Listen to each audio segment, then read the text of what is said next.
Hello everyone and welcome to selection Bharat. तो आज की इस वीडियो में हम इम्पोर्टेंट जो यूनेस्को हेरिटेज साइट हैं और इस साल जो भी साइट्स इंक्लूड की गई हैं उन्हें हम इस वीडियो में कवर करेंगे, क्योंकि पहले भी कई बार हरियाणा पीसीएस में यूनेस्को को लेके क्वेश्चन पूछे जा सके हैं। तो ये एक बहुत ही ज़्यादा इंपॉर्टेंट टॉपिक है आपके एग्ज़ाम के लिए।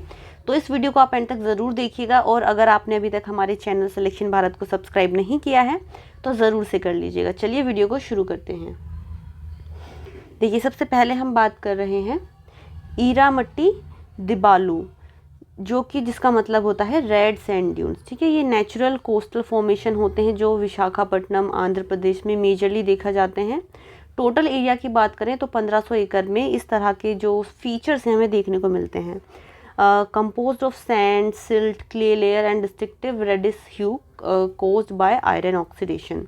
यानी ये जो सॉइल होती है इसमें आयरन कंटेंट काफ़ी ज़्यादा होता है, जिसकी वजह से ये जो सैंड है वो रेड कलर में हमें दिखाई देती है, क्योंकि जो आयरन ऑक्साइड होती है उसका ऑक्सीडेशन हो जाता है, जिस वजह से रेड कलर वहाँ पे हमें दिखाई देता है। ये डेंड्रिटिक ड्रेनेज पैटर्न में हमें दिखाई देती हैं and sediment layers that record sea level changes, climatic fluctuation from late quaternary period, making it a key geological and paleoclimatic archive।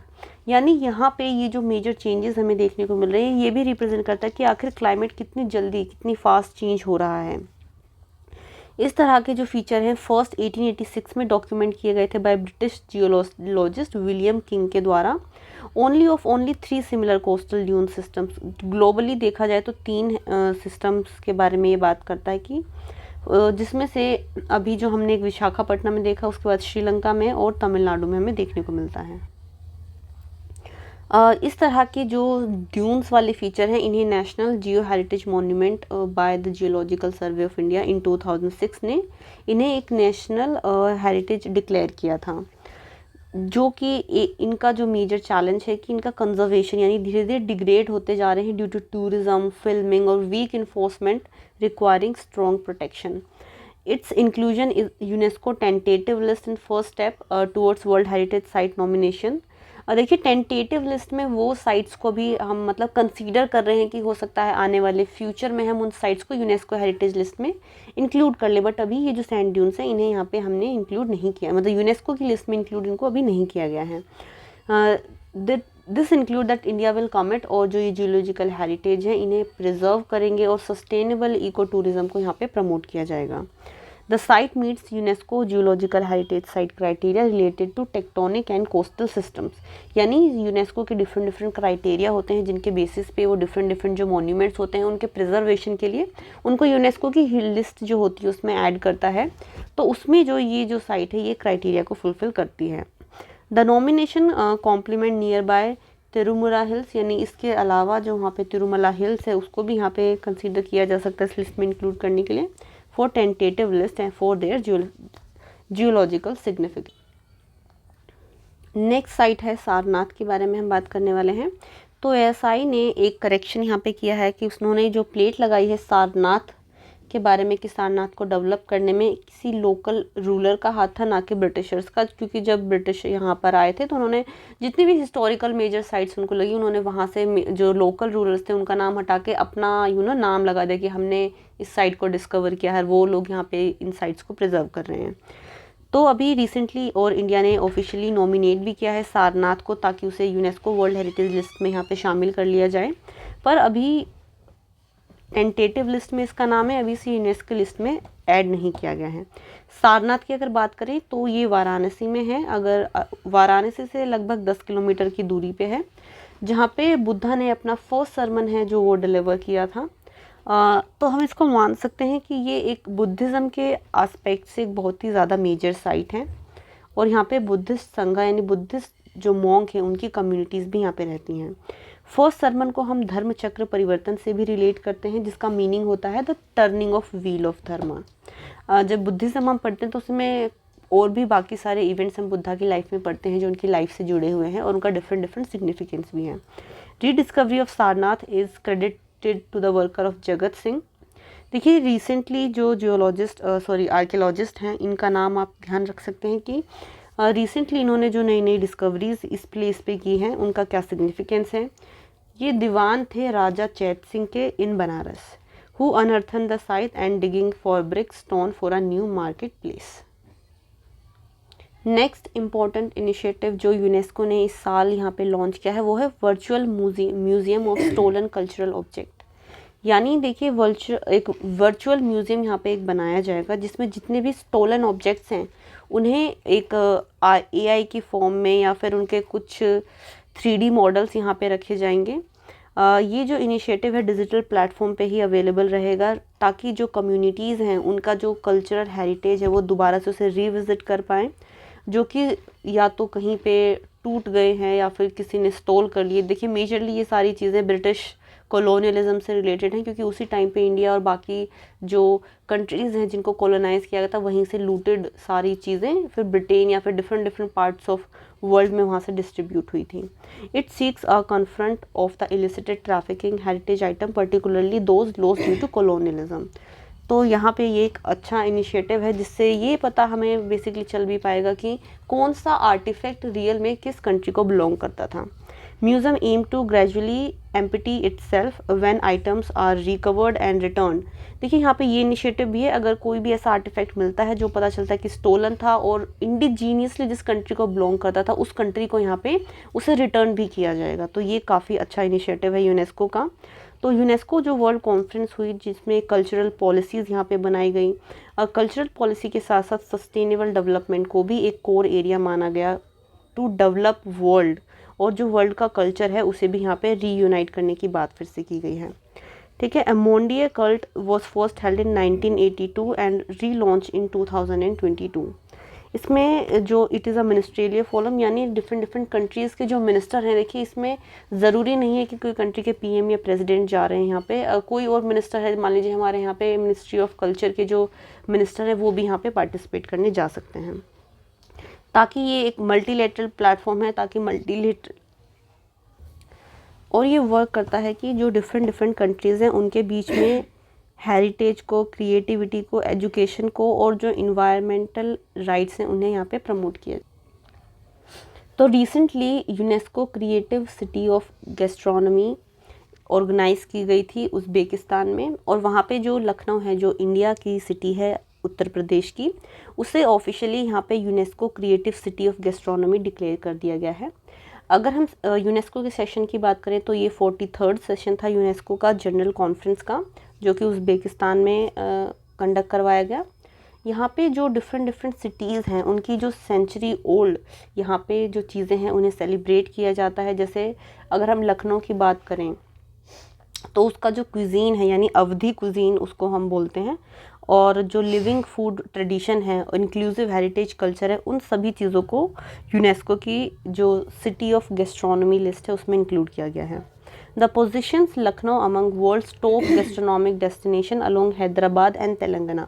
देखिए इस तरह के इनिशिएटिव से ये होता है कि अगर कोई भी सिटी इस तरह की प्रेस्टिजियस लिस्ट में रिकॉर्ड होती है तो फिर वहाँ पे टूरिज़्म काफ़ी बढ़ता है। यूनेस्को भी उस जगह को प्रमोट करता है, वहाँ का जो कल्चरल हेरिटेज है उसे यहाँ पे प्रोटेक्ट करने के लिए गवर्नमेंट एक्स्ट्रा एफर्ट करती है। तो इन सभी चीज़ों के हिसाब से ये जो एक लिस्ट में लखनऊ को इंक्लूड किया गया है ये एक इम्पॉर्टेंट चीज़ है। ठीक है।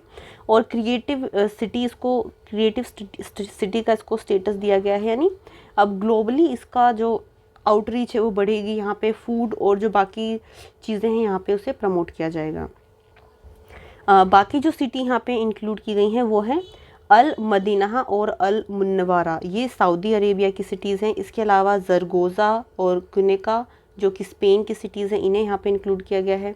फिर किलोवना है कनाडा से, मनिनजुला कोलंबिया, मतोसिना पुर्तगाल से, क्विंजो चाइना, सैन जेवियर दे लोनकोमोलिया चिली की ये सिटी है, और शंखोला जो कि थाईलैंड की सिटी है। तो इन सिटीज़ को यहाँ पे और इस लिस्ट में इंक्लूड किया गया है।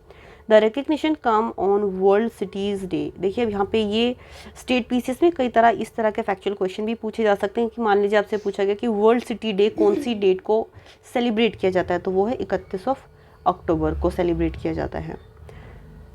यूएन ने सबसे पहले ये वर्ल्ड ऑब्जर्व किया था 2014 में to promote global awareness about urbanisation challenges and opportunities and to encourage cooperation towards sustainable urban development.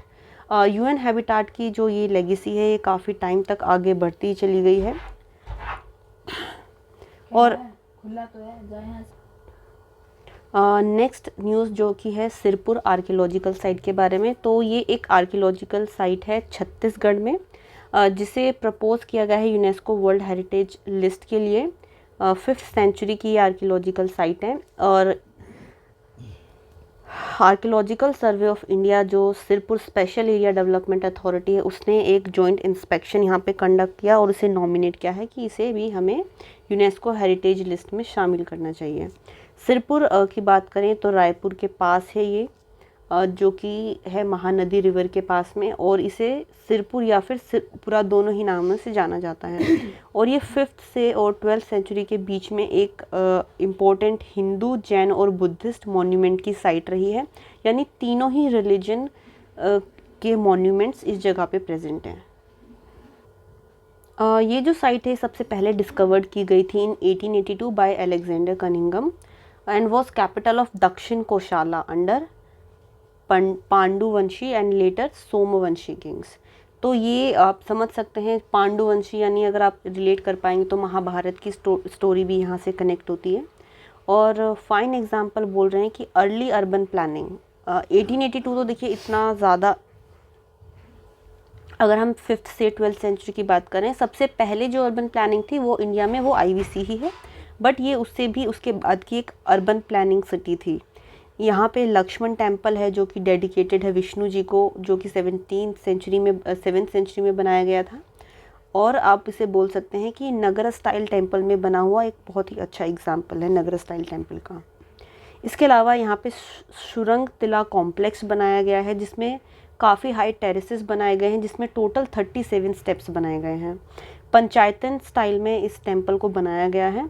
Panchayatana style of temple architecture में अगर आप देखते हैं तो यानी पंचायतन स्टाइल में 5 तरह के मेजर जो आप शिखरा देखने को हमको मिलते हैं, कि 5 मेजर शिखरा वहाँ पे देखने को मिलते हैं। ठीक है, उसके एक जिसमें एक तो मेन श्राइन होती है और बाकी सब्सिडरी श्राइन होती हैं। मेन श्राइन में आप मान सकते हैं, मान लीजिए यहाँ पे शिव जी हैं, और जो सब्सिडरी श्राइन होंगे उनमें पार्वती जी का मंदिर हो सकता है, कार्तिकेय का हो सकता है, गणेश जी का हो सकता है ना। इस तरह से एक मेन श्राइन होता है और बाकी सब्सिडरी श्राइन्स होती हैं।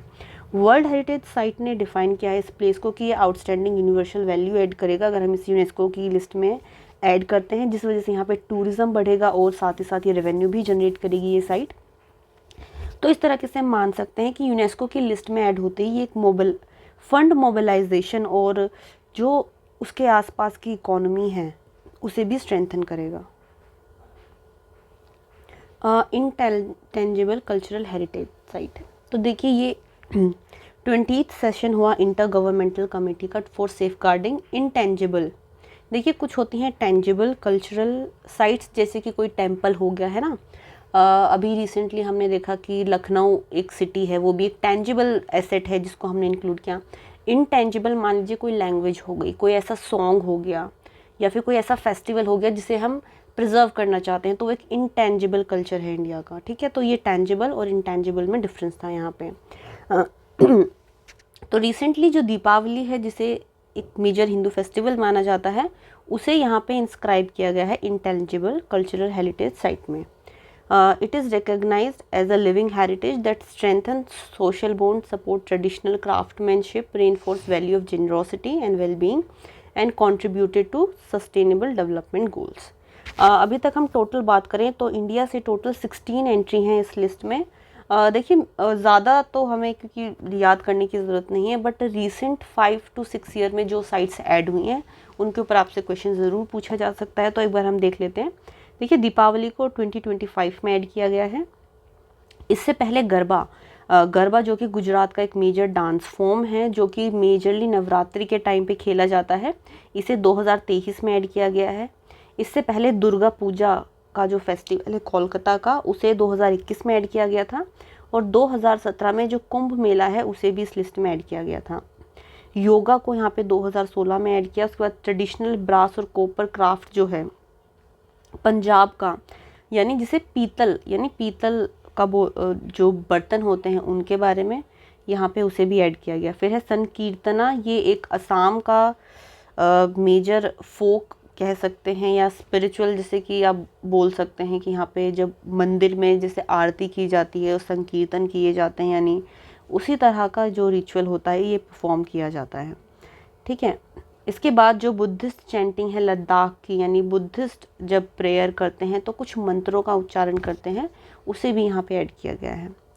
इसके साथ साथ कलबेलू जो फोक सॉन्ग्स हैं राजस्थान के, उन्हें यहाँ पे ऐड किया गया है। छऊ डांस है जो ईस्टर्न इंडिया का, नौरूज़ हो गया, रमनान हो गए, ट्रेडिशनल जो वैदिक चैंटिंग है, रामलीला को भी यहाँ पे ऐड किया गया है। कोट्टयम जो कि एक संस्कृत केरला का थिएटर है, उसे भी यहाँ पे ऐड किया गया है।